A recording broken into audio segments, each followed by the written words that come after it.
All right, so as you can see, I went ahead and I changed some of the colors. So I changed the top of the hair to more of a dark purple. It's basically black. I kind of slightly changed the color of her sweater, and I changed the color of her pants a little bit. Not very much, so I just made some slight changes. I also went in there and I added some color to the lips, a little bit of blush, and also some color to the eyes. So I forgot to do that in the last lecture, so make sure you do that. That's an important part.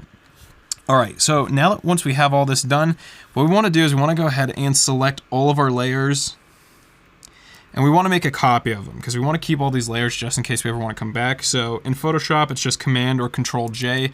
In your software, it might be something different. But now what we're going to do is we're going to go ahead and we're just going to right-click all these and merge layers. So all those ones that I just made a copy of, I merged them into one layer.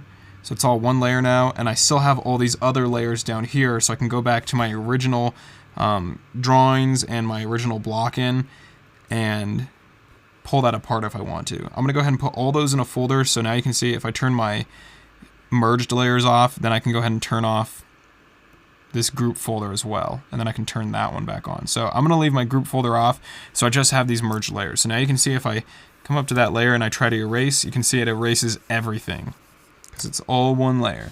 All right, so what we want to do now is we just want to start painting. So we're going to be painting in basically the same fashion that we've done throughout the course when you've been painting with me, where we block in our colors underneath our drawing, and then we merge them together, and then we go on top of that, and we just start painting directly on top of the drawing and blocked in colors, and adding our detail that way.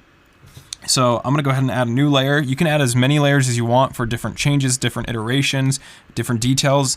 So just remember that you don't have to paint all this on one layer, but make sure you are doing it on a separate layer from your original. And then let's go ahead and we can just start painting directly on top of that. So I can just start color picking, and I can just start filling areas in. So for example, right here underneath her eye, I just want to, there's kind of a line there from the drawing. I just want to fill up right up to that edge. And then I can come over here and I can color pick from this girl, this photograph I have, and I can go in there and I can add some of those colors in there. So for example, underneath her eye, I can add that color in, just like that. And then I'll select the color in between those. I can use that to blend.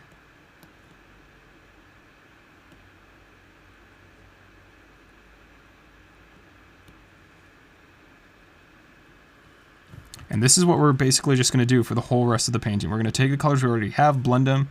We're going to do some color picking from over here, and we're just going to just lay a layer of paint with detail and more form, and just we basically just want to cover up all of our line drawing and add more detail in there. So I'm going to go ahead and time lapse this, and I'll see you guys when I'm done.